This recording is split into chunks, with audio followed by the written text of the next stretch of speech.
शुभं करोति कल्याणं आरोग्यं धनसंपदाम्। नेमकं नैराश्यातून बाहेर पडण्यासाठी काय उपाययोजना असायला हवे? आपण मन मोकळं बोलायला पाहिजे, कुणाशी तरी संवाद साधायला पाहिजे। स्कोप है आपके अंदर, स्कोप है विद्यार्थी के अंदर। यदि आप अपने आप को निर्मित करते हो तो आप निश्चित आगे बढ़ सकते हो। गरज आहे ती अंतर्मुख होण्याची आणि आपलं ज्ञान, आपलं कौशल्य ओळखण्याची। विद्यालय, परिवार, समाज, हम सब लोग मिलकर कोशिश करें कि हमारे अंदर जो सफलता, जो ब्रह्म तत्व, जो खुशी है, उसको ढूंढने में हम इन विद्यार्थियों की मदद कर सके। तेव्हा पालकांनो आपल्या मुलांचे मित्र होण्याचा जास्तीत जास्त प्रयत्न करा। 10वीं और 12वीं का आपका रिजल्ट आपके जीवन की दशा या दिशा पूरी प्रकार से तय नहीं करता। अभी तो आपके सामने पूरा क्षेत्र पड़ा है, आप और आगे बढ़े और तरक्की करें। तर आपणही, आपले मुलं, आपले विद्यार्थी हे एका पतंगासारखे आहेत आणि आपण पालकांनी, आपण शिक्षकांनी तो मांजा असा काही पकडून ठेवावा जेणेकरून आपली मुलं, आपले विद्यार्थी यशाच्या गगनात उंच उंच आणि उंच उडतील आणि पृथ्वीवरून सर्वजण त्याचं कौतुक करत राहतील।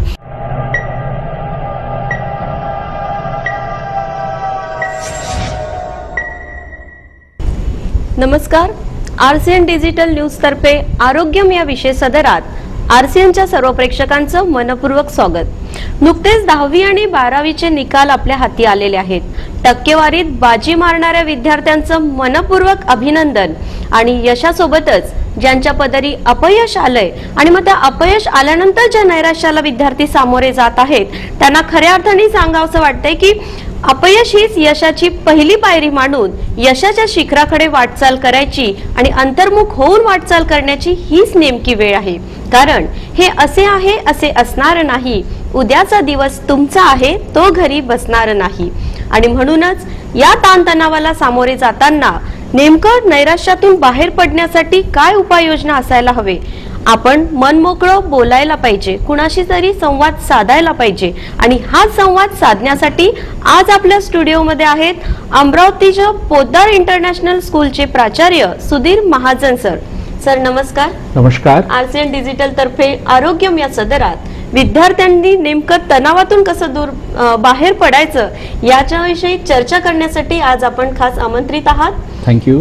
प्राचार्य सुधीर महाजन सर यांचा परिचय या ठिकाणी करून देत आहोत। प्राचार्य सुधीर महाजन सर यांनी इंदोर येथून MSc फिजिक्स केलेला आहे। ग्वालियर विद्यापीठातनं MBA केलाय, जिथून खुद्द अटल बिहारी वाजपेयी यांचं शिक्षण झालेलं आहे। यासोबतच सरांनी MA इकॉनॉमिक्स सुद्धा इंदोर या ठिकाणी पूर्ण केलेले असून भोपाळ विद्यापीठातनं MEd सरांनी पूर्ण केलेलं आहे। सलग 18 वर्षापासून शिक्षण क्षेत्रात कार्यरत असणारे प्राचार्य सुधीर महाजन सरांविषयी सरांची विशेष उल्लेखनीय कामगिरी म्हणजे यावर्षी 10वीच्या निकालात आपल्या जिल्ह्यातून पहिले 5 मेरिट हे पोद्दार इंटरनॅशनल स्कूलचे आहेत। सर त्यासाठी तुमचं खूप खूप अभिनंदन आणि तुमच्या सर्व विद्यार्थ्यांचं सुद्धा खूप खूप अभिनंदन। थँक्यू। या सगळ्या उल्लेखनीय कामगिरीसाठी सरांना मध्य प्रदेश सरकारकडून बेस्ट प्रिन्सिपल अवॉर्डनी पुरस्कृत केला गेलेला आहे।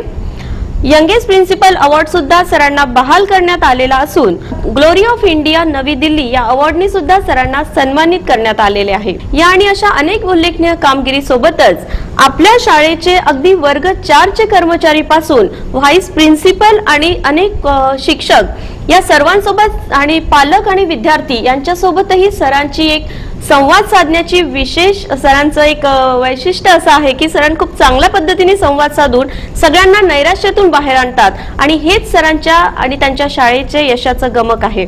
सर या ठिकाणी अनेक यशस्वी विद्यार्थी तुमच्या मार्गदर्शनात घडलेले आहेत, तर नेमकं यशाची व्याख्या काय आहे तुमच्या संकल्पनेमध्ये? यशाची व्याख्या तुम्ही काय कराल? मैम, सबसे पहले तो जिस विषय पर आज हम चर्चा कर रहे हैं, आपने कहा कि किस प्रकार तनाव से दूर रह सकते हैं। एक जगह बहुत अच्छा लिखा है कि जिसका मन मस्त है उसके पास समस्त है। आप अंदर से खुश रहे तो आप हर चीज को हासिल कर सकते हैं। सफलता की जो मेन कुंजी है, सफलता की जो मेन की है जिससे हम सफलता प्राप्त कर सकते हैं, वो सबसे पहली यदि सीढ़ी कोई है तो वो है कि हम खुश रहें। हम अंदर से खुश रहे और अपने लक्ष्य की ओर प्रेरित रहे। हमें प्रेरणा मिलती रहे, फिर वो प्रेरणा परिवार से हो सकती है, वो प्रेरणा समाज से हो सकती है और वो प्रेरणा विद्यालय से हो सकती है। सफलता की यदि बात करें तो मुझे कुछ 4 पंक्तियां पहले याद आ रही, फिर उसके बाद अपन इस पर चर्चा करेंगे। एक जगह बहुत अच्छा लिखा है, हवा आएगी खिड़कियां खोलो तो सही, आवाज असर दिखाएगी बोलो तो सही। क्या बात है। क्या मजाल जो रोक ले बदचलन मौसम, नाप लोगे आकाश पंख खोलो तो सही, और बिना लड़ते ही हारते आए अब तक, अपने बाजुओं की ताकत तोलो तो सही, और एक नहीं लाखों देंगे साथ तुम्हारा, अपने भीतर जरा खुशबू घोलो तो सही, अपने भीतर जरा खुशबू घोलो तो सही। तो आपके भीतर खुशबू यदि आप घोल लेते हैं, वो खुशबू आपको प्रेरित करती है कि आप सफलता की ओर आगे बढ़े। जिस प्रकार, चूंकि हम एक स्कूल से जुड़े हैं, जब बच्चे नर्सरी में आते हैं तो उनके स्कूल एजुकेशन की शुरुआत ABCD से होती है, ठीक वैसे ही यदि हम सफलता की बात करें तो सफलता की भी अपनी एक ABCD है।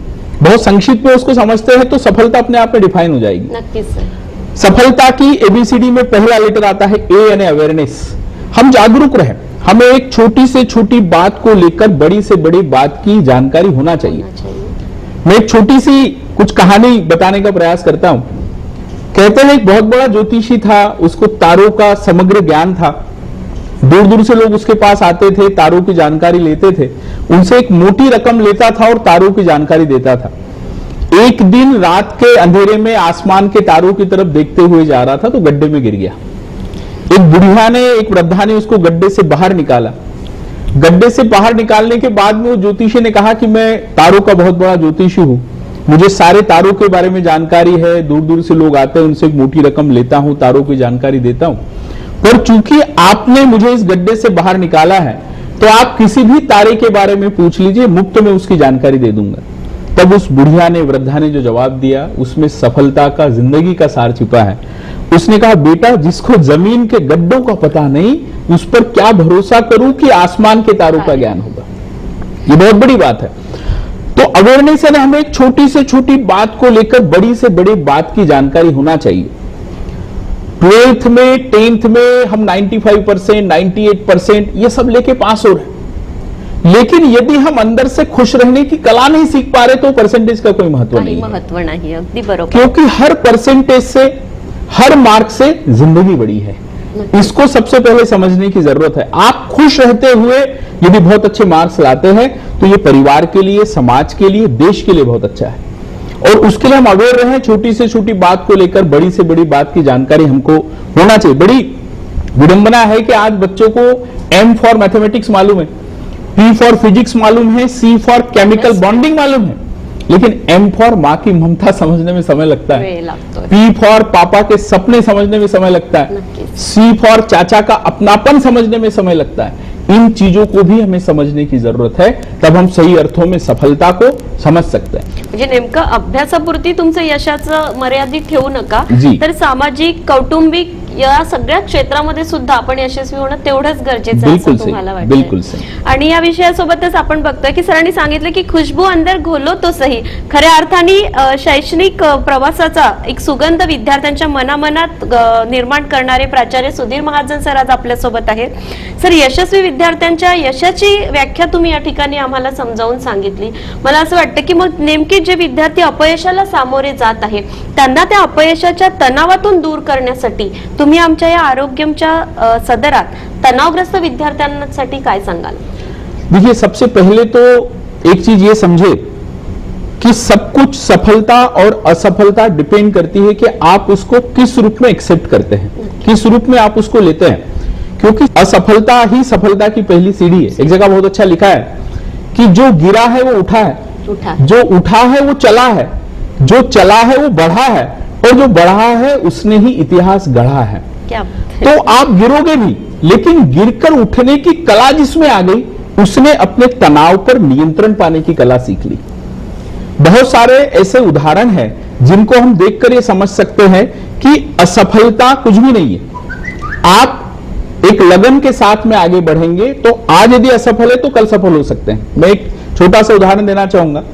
एक व्यक्ति था, 21वें वर्ष में वार्ड मेंबर के चुनाव के लिए खड़ा रहा, हार गया। 23वें वर्ष में शादी की, सफल नहीं रही। 25वें वर्ष में बिजनेस प्रारंभ किया तो भी असफलता मिली। 27वें वर्ष में पत्नी ने तलाक दे दिया। उसके बाद 32वें वर्ष में सांसद के चुनाव के लिए खड़ा रहा, हार गया। 37वें वर्ष में कांग्रेस की सीनेट के लिए खड़ा रहा, हार गया। 42वें वर्ष में पुनः सांसद के लिए खड़ा रहा, हार गया। 47वें वर्ष में उपराष्ट्रपति पद के चुनाव के लिए खड़ा रहा, हार गया। वही आदमी 51वें वर्ष में अमेरिका का राष्ट्रपति बना, नाम था अब्राहम लिंकन। यानी आप असफलता से डरे नहीं। एक जगह बहुत अच्छा लिखा है कि लगन के पांव थककर कभी चूर नहीं होते, द्वार उपलब्धियों के कभी दूर नहीं होते, और अपने हौसलों के कद बढ़ा लिए जिसने, उसके लिए अंगूर कभी खट्टे नहीं होते, उसके लिए अंगूर कभी खट्टे नहीं होते। आप आपके हौसलों के कद बढ़ाए। एक और छोटा सा उदाहरण बताना चाहूंगा। एक लड़का था, उसका नाम था हार्लैंड। हार्लैंड को माता पिता बहुत चाहते थे, लेकिन प्रकृति की विडंबना देखी, जब वो 5 साल का था तो उसके पिताजी का देहांत हो गया। उसको खुद घर भी चलाना पड़ता था, खुद की पढ़ाई का भी देखना पड़ता था। जब वो 17 वर्ष का हुआ तो 17 वर्ष की उम्र में उसको पढ़ाई छोड़ना पड़ी, और तब तक वो 4 जॉब छोड़ चुका था। 22वें वर्ष की उम्र में उसने कोई नया व्यवसाय प्रारंभ किया, उसमें भी उसको सफलता नहीं मिली। 27वें वर्ष में आर्मी के एक किसी फील्ड में गया, वहां से भी उसको सस्पेंड कर दिया गया। कंस्ट्रक्शन का काम किया, उसमें भी उसको सफलता नहीं मिली।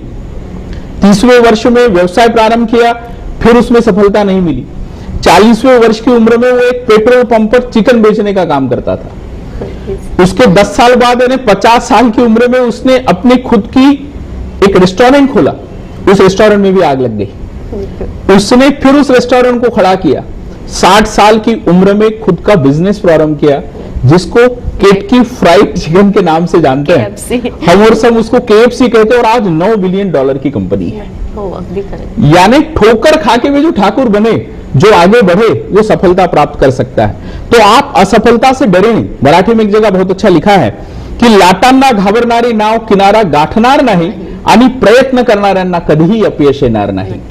फार सुंदर पद्धतीने सरांनी अपयशाला किती सहजपणे आपण मात करू शकतो याचं एक उदाहरण देऊन या ठिकाणी स्पष्ट केलंय. यासोबतच अनेक अपयशाला सामोरे जाणारे अब्राहम लिंकन एक दिवशी सगळ्यात यशस्वी देश म्हणून नावाजलेल्या अमेरिकेचे राष्ट्रपती होतात.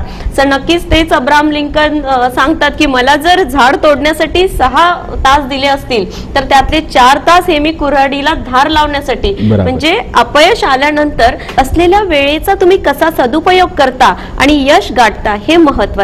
या आणि अशा अनेक अपयशाला सामोरे जाताना आपला तणाव दूर करण्यासाठी विद्यार्थ्यांना नेमकं त्यांच्या यशामध्ये त्यांच्या अपयशामध्ये कुणाकुणाची भूमिका ही महत्त्वाची असते असं तुम्हाला वाटते सर? देखिए, किसी भी स्टूडेंट के, किसी भी विद्यार्थी के तरक्की में 3 लोगों का बहुत महत्वपूर्ण हाथ है.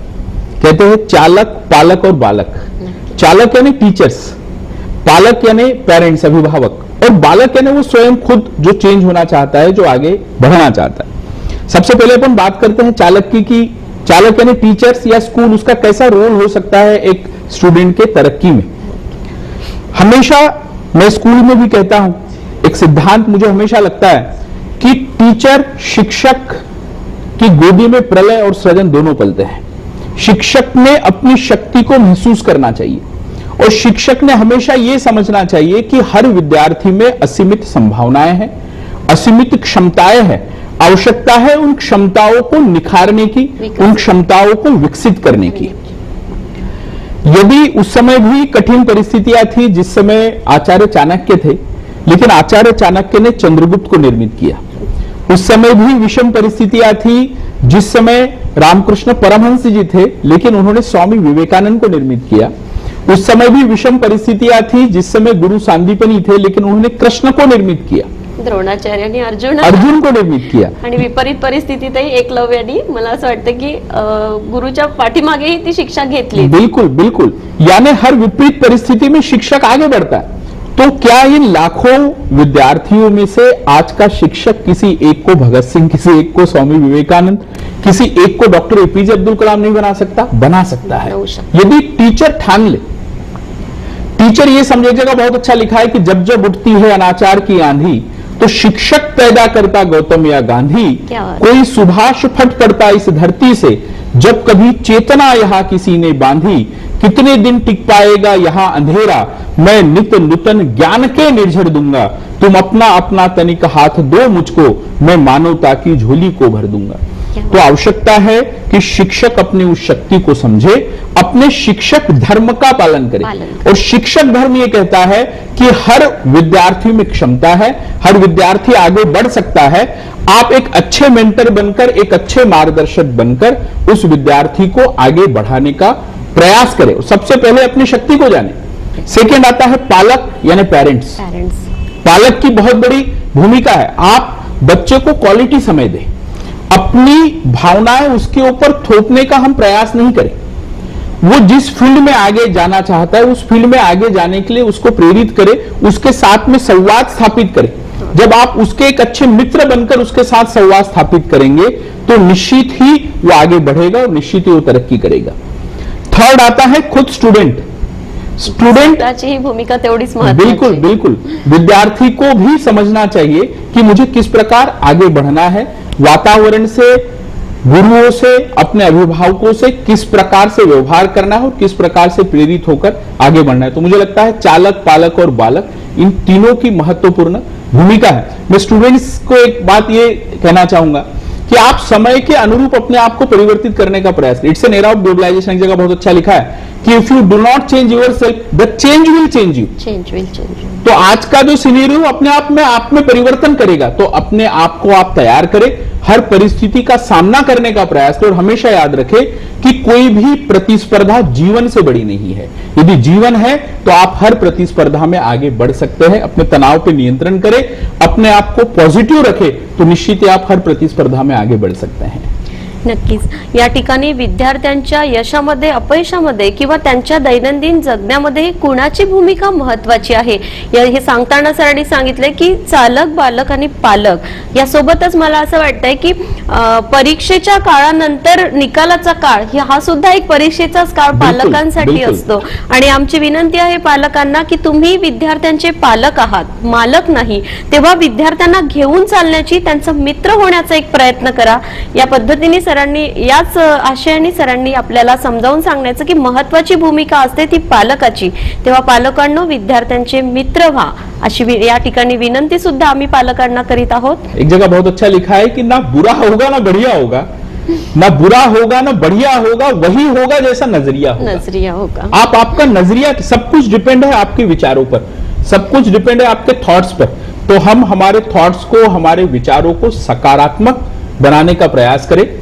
मैं खिड़की के झरोके से झांक रहा था, कोई कीचड़ में भी कमल ढूंढ रहा था तो कोई चांद में भी दाग ढूंढ रहा था।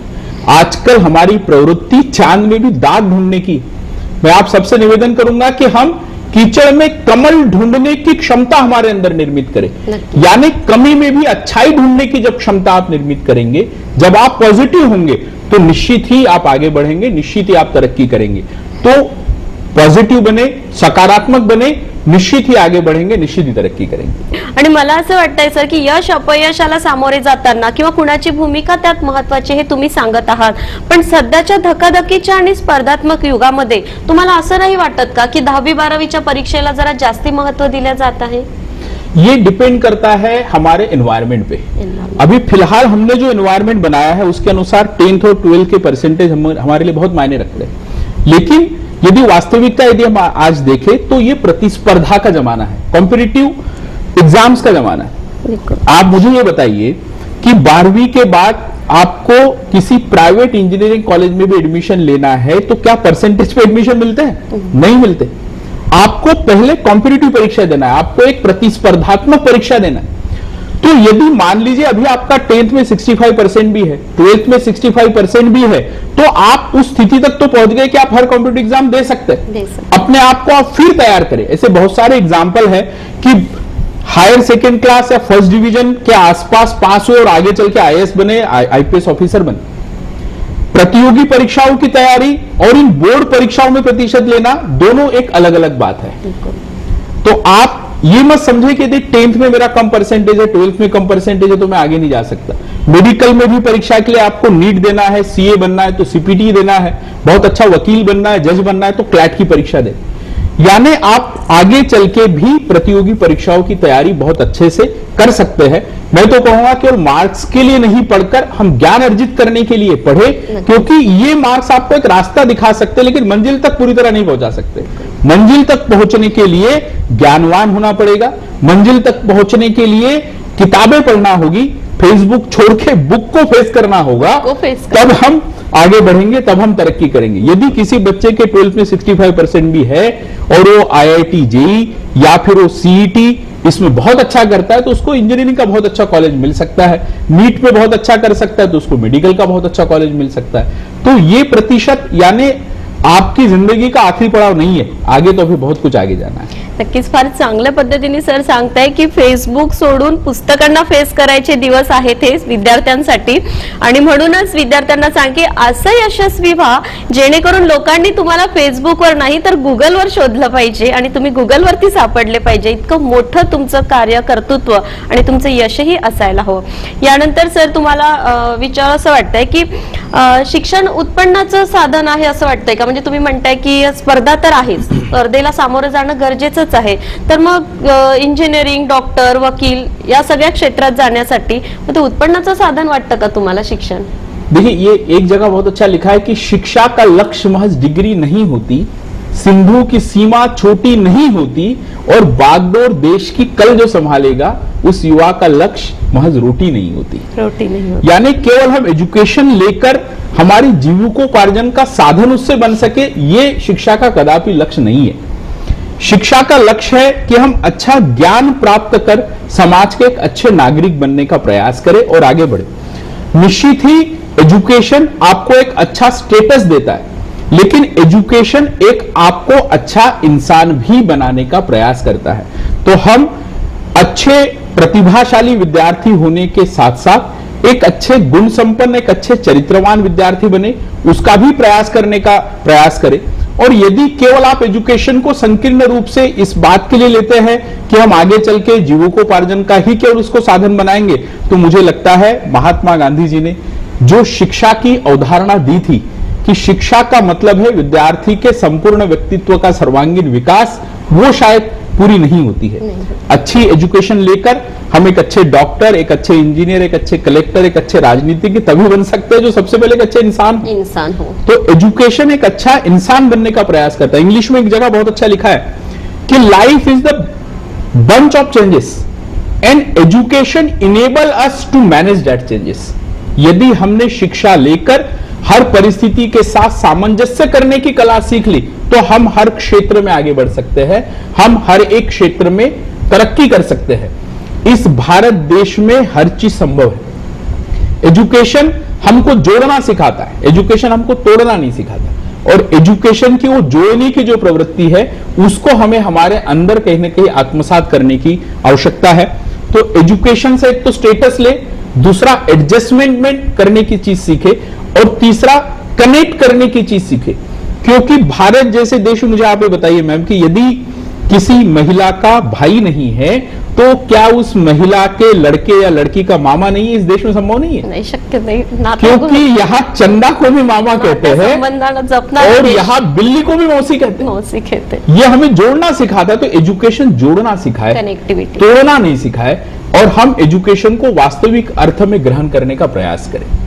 नक्कीच शिक्षण हे उत्पन्नाचं साधन नसून तर शिक्षण हे माणूस घडविण्याचं साधन आहे असं या ठिकाणी सर सांगताहेत।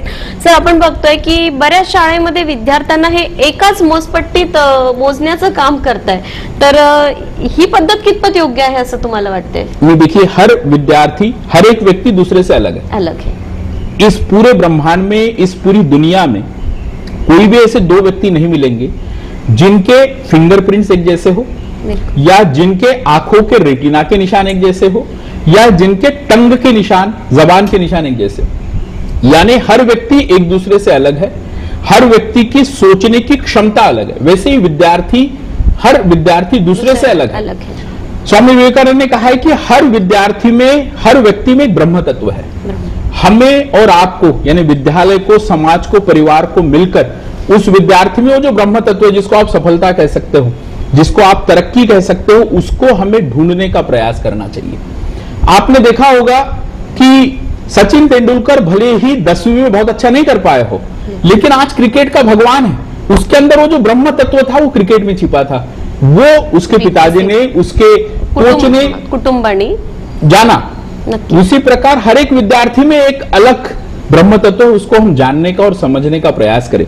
मैं इस पावन मंच इसको कहूंगा क्योंकि बहुत अच्छे विषय पर यहाँ पर आप चर्चा करें, और मैं आरसीएन ग्रुप का आप सभी को बहुत बधाई देना चाहूंगा कि इस माध्यम से सभी लोगों तक कहीं ना कहीं हम अपनी बात पहुंचा पा रहे हैं और एक अच्छा मंच हो रहा है। तो इस पावन मंच से मैं एक चीज सारे शिक्षकों से निवेदित करना चाहूंगा कि हमेशा याद रखें कि हर विद्यार्थी दूसरे से अलग है और हर विद्यार्थी में असीमित क्षमता है।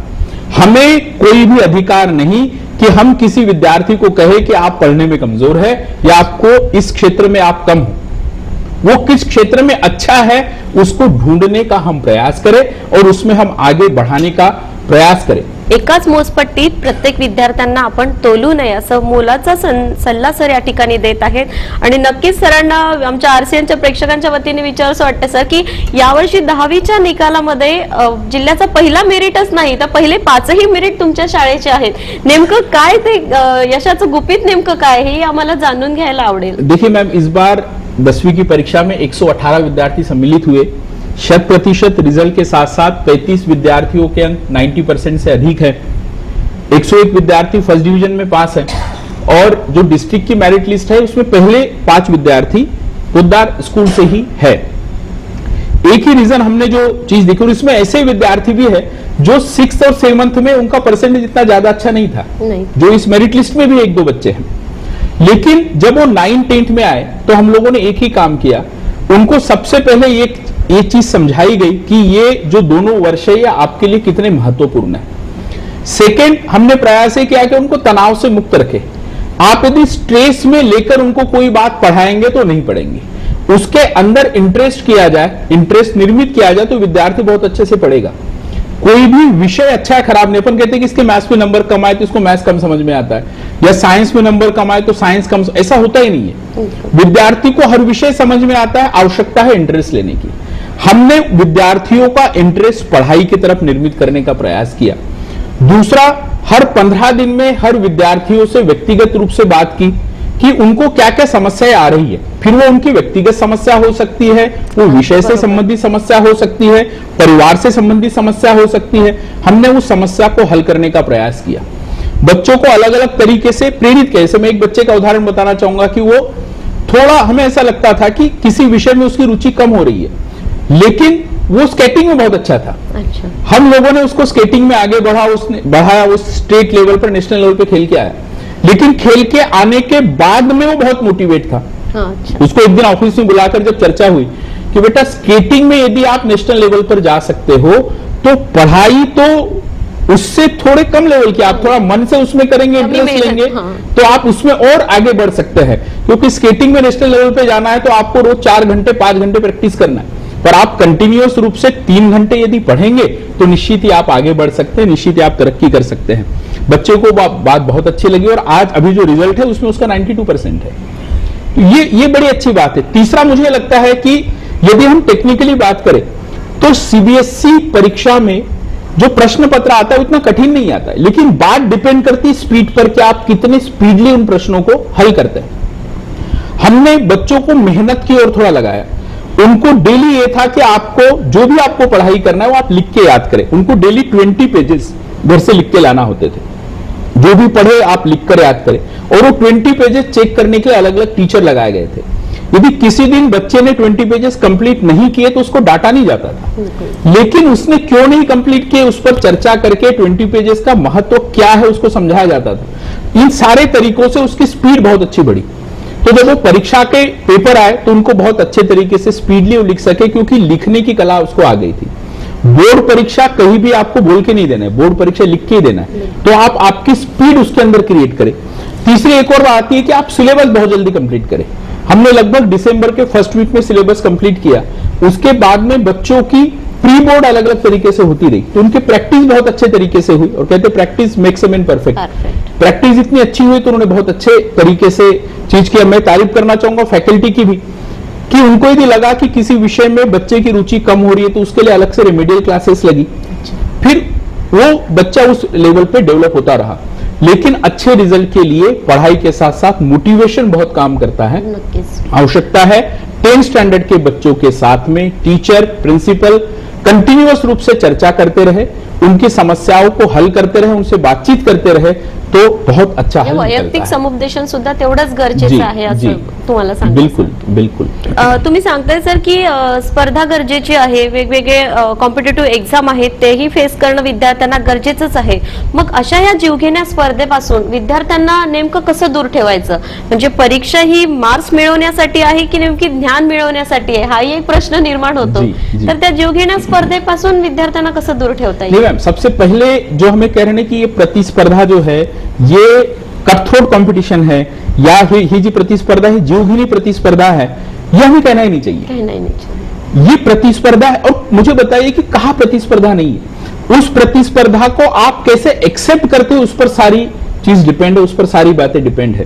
क्योंकि अभी आजकल का जो एजुकेशन सिस्टम है उसमें हर जगह आपको प्रतिस्पर्धात्मक रूप से आगे बढ़ना है, तरक्की करना है। तो सबसे पहले तो हम हर एक चैलेंज को एक्सेप्ट करें। आप अभी 12वीं तक जो भी पढ़ते हैं उसके आधार पे बहुत सारी प्रतियोगी परीक्षाएं देनी है। आप कितने काम एंड कूल माइंड से उस परीक्षा को देते हैं, इस पर सारी चीज डिपेंड करती। दूसरा, आप इस एनवायरनमेंट से अपने आप को दूर नहीं रख सकते। यहां तरक्की करना है तो आपको कॉम्पिटिटिव एग्जाम देना पड़ेगी। तो इस एनवायरनमेंट के साथ में कैसे एडजस्ट हो सकते हैं, कैसे सामंजस्य कर सकते हैं, आप कैसे आपके नेचर में फ्लेक्सिबिलिटी ला सकते हैं, उस पर हम विचार करने का प्रयास करें और प्रतिस्पर्धा को भी बहुत अच्छे तरीके से ले, उसको उसके साथ आनंद करें, स्पोर्टी घ्यायला हवं। बिल्कुल एक हेल्थी कंपटीशन के रूप में उसको ले तो निश्चित ही आगे बढ़ेंगे। हमेशा एक चीज हमें रखना पड़ेगी कि निश्चित ही आगे बढ़ने के लिए हमें खुद को तो प्रयास करना ही पड़ेंगे, मेहनत का कोई पर्याय नहीं है। देखिए, 2 अक्षरों का लक, 2.5 अक्षरों का भाग्य, 3 अक्षरों की नसीब, 3.5 अक्षरों का किस्मत हमेशा 4 अक्षरों के मेहनत से छोटा है। यदि कोई भी विद्यार्थी 10th में भी पढ़ रहा है तो वो कंटिन्यूअस 3 घंटे डेली पढ़ाई करे, 12th में है कंटिन्यू 4 घंटे पढ़ाई करें, कॉम्पिटिटिव एग्जाम्स में है आप कंटिन्यू 4-4.5 घंटे घर पे पढ़ाई करते हैं, तो आप हर एक प्रतिस्पर्धा में आगे बढ़ सकते हैं। आता वेळ झाली आहे छोट्याशा विश्रांतीची, कुठेही जाऊ नका, पाहत रहा आरोग्यम।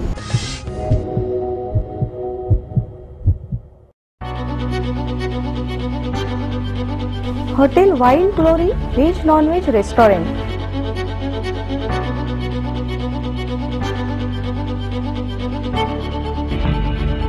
आमची वैशिष्ट्ये स्पेशल बांबू हट,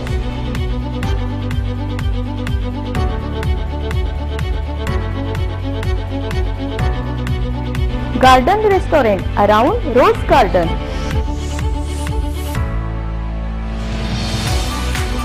best place for kids fun,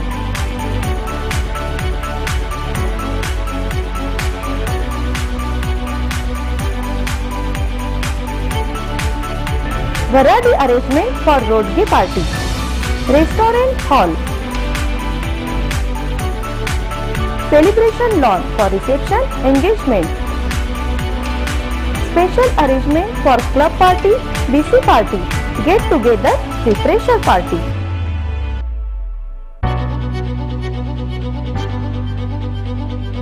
एकदा अवश्य भेट द्या hotel wild glory, highway number 6, Nandgaon Peth, Amravati.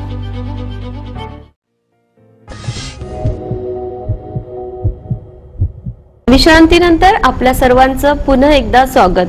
आज आपल्या स्टुडिओत आहे पोद्दार इंटरनॅशनल स्कूलचे प्राचार्य सुधीर महाजन सर राष्ट्रीय मोटिवेशनल स्पीकर सुद्धा आहेत, त्यामुळे नक्कीच समुपदेशनातून नाही प्रत्येक विद्यार्थ्यांना यशस्वी करण्याचा सरांचा कल असतो। या ठिकाणी सर कुठल्या क्षेत्रामध्ये विद्यार्थ्यांना जास्तीत जास्त स्कोप आहे असं तुम्हाला वाटतंय? मैम, मुझे लगता है, मैं जो बात कहूंगा आपको भी थोड़ा आश्चर्य लगेगा, मुझे लगता है किसी भी क्षेत्र में या किसी भी विषय में स्कोप नहीं है। अच्छा, स्कोप है आपके अंदर, स्कोप है विद्यार्थी के अंदर। यदि आप अपने आप को निर्मित करते हो तो आप निश्चित आगे बढ़ सकते हो। एक आर्ट विषय लेकर भी आप कलेक्टर बन सकते हो, एक इंजीनियर लेकर भी आप कलेक्टर बन सकते हो, आप एक शहनाई बजाकर भी आपको देश का बहुत बड़ा पुरस्कार मिल सकता है, आप अभिनय क्षेत्र में जाकर भी बहुत अच्छी तरक्की कर सकते हो। तो स्कोप विषय या क्षेत्र में ना होकर स्कोप आपके अंदर है, आप अपने आप को निर्मित करें। आप जो भी इस दुनिया में कमाते हैं या जो भी आपको मान सम्मान मिलता है वो आपके पर्सनैलिटी के कारण मिलता है, आपके व्यक्तित्व के कारण मिलता है। आप अपने आप को, आपकी पर्सनैलिटी को कैसा निर्मित करते हैं उस पर ही स्कोप डिपेंड है, उस पर ही सारी तरक्की डिपेंड है। और पर्सनैलिटी को अच्छा ग्रूम करने के लिए दो चीजों की जरूरत है, एक तो है रीडिंग और दूसरा है लर्निंग।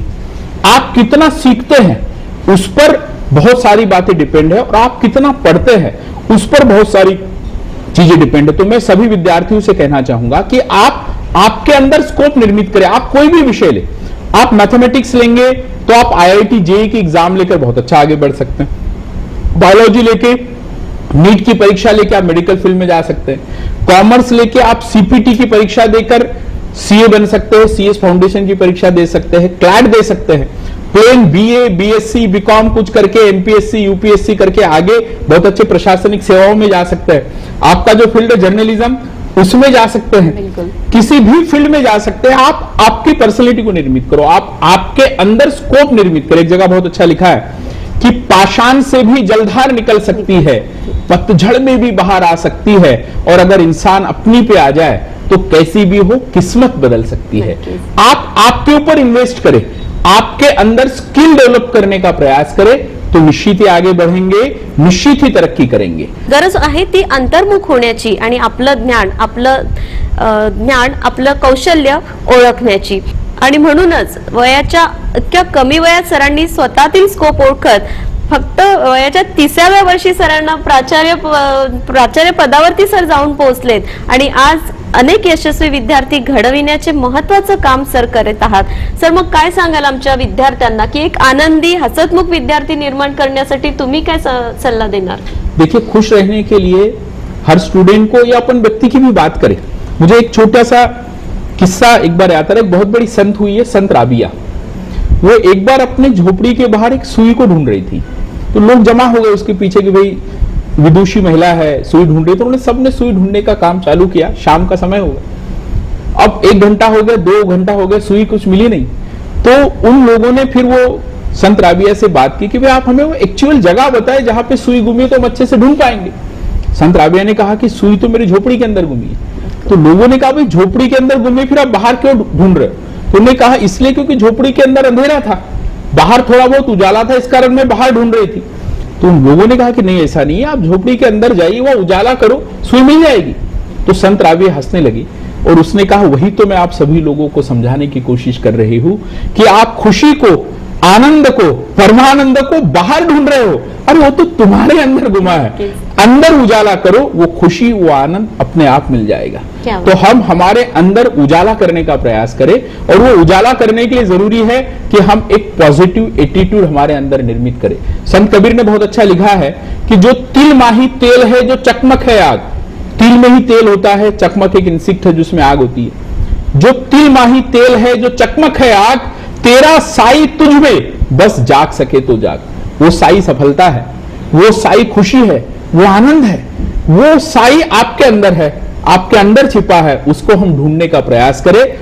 विद्यालय, परिवार, समाज, हम सब लोग मिलकर कोशिश करें कि हमारे अंदर जो सफलता, जो ब्रह्म तत्व, जो खुशी है, उसको ढूंढने में हम इन विद्यार्थियों की मदद कर सके।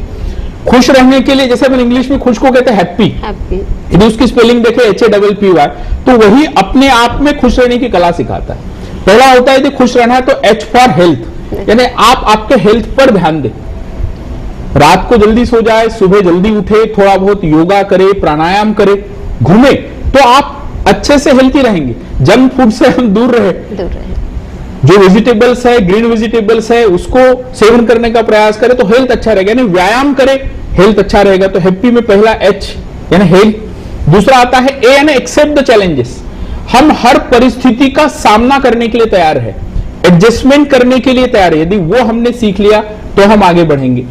एक जगह बहुत अच्छा लिखा है कि चढ़ते दरियाओं की मानिंद बहकते जाए, हम वो कमजोर नहीं है जो छलकते जाए और हमको मुट्ठी में कोई कैद नहीं कर सकता। हम तो खुशबू है, जिधर जाए महकते जाए, जिधर जाए महकते जाए। वो तब महकोगे आप जब आप हर चैलेंज को एक्सेप्ट करोगे। यदि चैलेंज से हम डर गए तो फिर हम आगे नहीं बढ़ पाएंगे। तो ए हैप्पी रहने के लिए एक तो H health, A accept the challenges. अगला पी आता है पेशेंस। आप कितने धैर्य और कितना संयम आपके अंदर डिपेंड करते हैं। तरक्की इस दुनिया में उसने ज्यादा की जिसका ज्यादा पेशेंस था। तो पेशेंस निर्मित करें। अगला पी हैप्पी में एच ए डबल पी, तो एक पी पेशेंस हुआ, दूसरा पी बोलता है कि हम पॉजिटिव एटीट्यूड बने, हम सकारात्मक दृष्टिकोण हमारे अंदर निर्मित करने का प्रयास करें। और लास्ट आता है वाई, वाई यानी यू, यानी आप खुद। जब तक आप खुद नहीं अपने आप को खुश रखना चाहेंगे तब तक आप खुश नहीं रख सकते। तो आप खुद अपने आप को परिस्थिति के अनुसार एडजस्टमेंट करने के लिए खुश रखने का प्रयास करें। ये सब चीजें हम जानेंगे तो आगे बढ़ेंगे। खुश रहने के लिए एक और फार्मूला है, एबीसी फार्मूला। वो क्या फार्मूला है? पहला आता है ए। ए यानी जब भी आप कहीं टेंशन में हो, तनाव में हो, तो आप आपके दिल पर हाथ रखकर बोले all is well, all is well, सब ठीक हो जाएगा, निश्चित ठीक हो जाएगा यदि आप वैसा सोचेंगे। क्योंकि आप जैसा सोचते हैं वैसा होता है। प्रकृति में आपने एक बहुत अच्छी किताब है द सीक्रेट, वो एक ही बताती है कि प्रकृति को आप जो मांगो वो मिलता है, आपको मांगने की कला आनी चाहिए। ऑल इज वेल जब आप हार्ट पे रखते हो तो आपके ब्रेन को कहीं ना कहीं वेव्स मिलती है कि सब ठीक हो जाएगा। दूसरा बी आता है बिलीव इन योरसेल्फ। आप खुद पर भरोसा करें। आप खुद पे भरोसा करते हैं तो आप आगे बढ़ेंगे। ईश्वर कहते हैं उदास न हो, मैं तेरे साथ हूं, सामने नहीं तेरे आसपास हूं, पलकों को बंद कर और दिल से याद कर, मैं कोई और नहीं तेरा विश्वास हूं, मैं कोई और नहीं तेरा विश्वास हूं। यानी बी यानी बिलीव, आपका विश्वास ही आपका ईश्वर है। आप आपके ऊपर विश्वास निर्मित करने का प्रयास करें। और लास्ट सी आता है यानी connect yourself to the nature. आप अपने आप को नेचर से, अपने आप को प्रकृति से जोड़ने का प्रयास करें। जब भी आप तनाव में हैं, आप अच्छे से गार्डन में जाइए। आप कहीं तनाव में हैं, आप अच्छे से सुबह घूमने जाइए, तनाव अपने आप दूर होगा। हम कहते हैं कि प्रकृति भगवान है। ये भगवान क्या है? भ में पहला यदि कहे तो भूमि, भगवान में दूसरा ग यानी गगन, व यानी वायु, अ यानी अग्नि, न यानी नीर। यानी ये पूरे जो पंच तत्व है जो प्रकृति में, उनसे मिलकर भगवान बना, यानी प्रकृति भगवान है। So connect yourself to nature. यदि आपने अपने आप को प्रकृति से जोड़ लिया तो आप हर तनाव से मुक्त हो जाएंगे। तो try to understand the formula of ABC to release the tension. आज आपण आरोग्यम या सदरामध्ये सरांची मुलाखत आयोजित केली। त्याला कारणही तसंच होतं की सध्या 10वी 12वीचे निकाल हाती आलेले आहे आणि या निकालानंतर यश मिळवलेले विद्यार्थी आनंदोत्सव साजरा करीत आहेत, तर अपयश मिळालेले विद्यार्थी तणावातून जात आहेत। नेमकं तणावग्रस्त विद्यार्थ्यांनी बाहेर यायला पाहिजे, कारण एकीकडे विद्यार्थ्यांचं अपयश एकीकडे आहे, तर पालकांचा ताणतणाव त्यांच्यावरती जास्ती आहे आणि हेच नेमकं कुठल्या तरी वाईट मार्गाकडे विद्यार्थ्यांना नेणार असतं। तेव्हा पालकांनो आपल्या मुलांचे मित्र होण्याचा जास्तीत जास्त प्रयत्न करा। विद्यार्थ्यांच्या आनंदाचं, यशाचं गमक सरांनी या ठिकाणी सांगितलं हे तुम्हीही सर्वांनी त्यामध्ये सामील होणं गरजेचं आहे। सर, आजच्या या आरोग्यम सदरामध्ये विद्यार्थ्यांनी यश पेलताना आणि अपयश झेलताना या विषयावरती सरांनी आपल्याला खूप चांगल्या पद्धतीचं सर आम्हाला मार्गदर्शन केलं। एक चांगली चर्चा या ठिकाणी घडून आली। आजच्या या कार्यक्रमातून आपण पालक आणि विद्यार्थ्यांना, आमच्या आरसीएनच्या प्रेक्षकांना काय संदेश देणार? मैं लास्ट में सबसे यही 2-3 बातें शेयर करना चाहूंगा। पहली एक चीज, स्कूल, पेरेंट्स और सोसाइटी मिलकर एक अच्छा एनवायरनमेंट, एक अच्छा वातावरण हम विद्यार्थियों को देने का प्रयास करें। अमरावती शहर को सांस्कृतिक शहर के नाम से जाना जाता है, शैक्षणिक शहर के नाम से जाना जाता है। मैं एक बात इस पावन मंच से स्पष्ट रूप में कहना चाहूंगा, मैंने मध्य प्रदेश में भी काम किया, मैं गुजरात में भी कुछ समय रहा हूं, लेकिन इस महाराष्ट्र में, इस अमरावती की पावन भूमि पर जो विद्यार्थी है उनमें असीमित क्षमता है। उनके दिमाग में भटकाव नहीं है। उनको आप जिस दिशा में चाहे उस दिशा में भेज सकते हैं। आवश्यकता है हम सब लोग मिलकर एक अच्छा वातावरण उनको दें। एक सभ्यता, संस्कृति, आचार, विचार उनमें बहुत अच्छे तरीके से आप सभी लोगों ने दिए हैं। उसके लिए आप साधुवाद के, आप धन्यवाद के पात्र हैं। आइए मिलकर एक अच्छा वातावरण बनाएं। एक जगह बहुत अच्छा लिखा है कि वर्षा की बूंदें जब पहाड़ी के ऊंचे शिखर पर गिरती है तो वह हिल स्टेशन बन जाता है। वर्षा की बूंदें यदि विषधर के मुंह में गिरती है, सर्प के मुंह में गिरती है तो जहर बन जाती है। वर्षा की बूंदे यदि नीम के पेड़ पर गिरती है तो औषधि बन जाती है। वर्षा की बूंदे यदि गंगा नदी में गिरती है तो उसमें पवित्रता आ जाती है।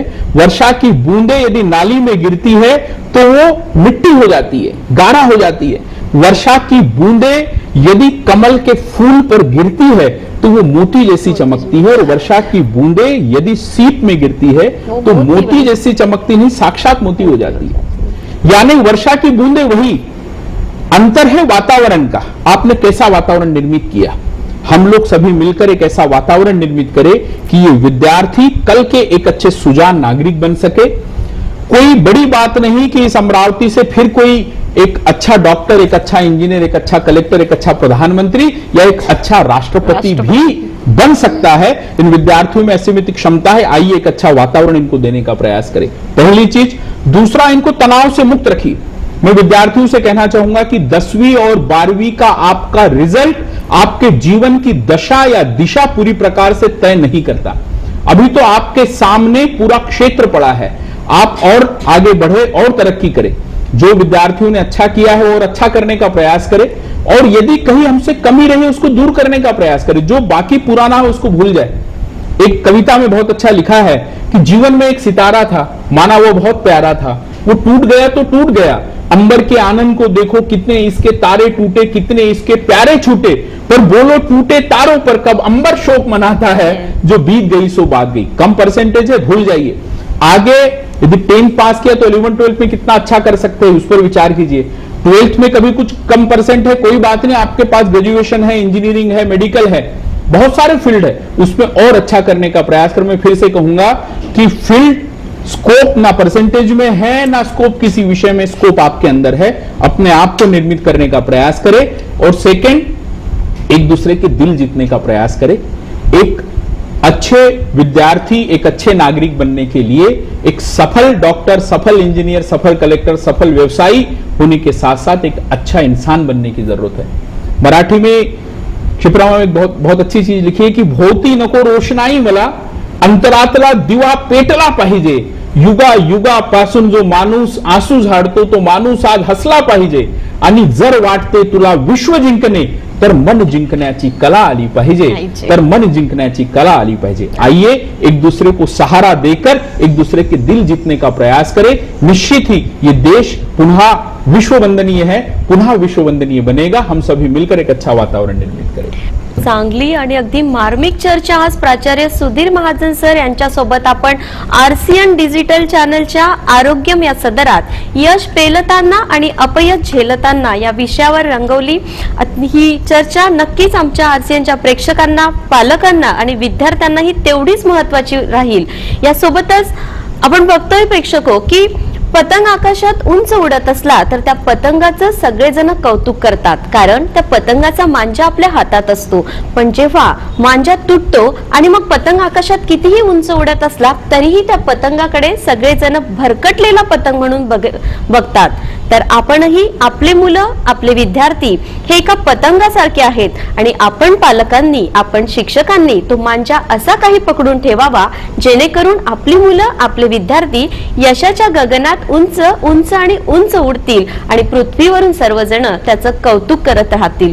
नक्कीच आजची ही चर्चा तुम्हा सर्वांच्या उपयोगी असणारी आहे, विद्यार्थ्यांच्यासाठीही तेवढीच फायद्याची आहे।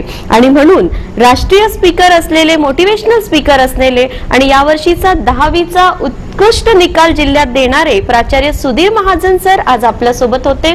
सर, या ठिकाणी तुमचे आभार मानताना एवढंच म्हणेन, बालमनाच्या बालबुद्धीला देशी तू आकार, शिक्षका हाच तुझा सत्कार, शिक्षका हाच तुझा सत्कार। धन्यवाद। थँक्यू।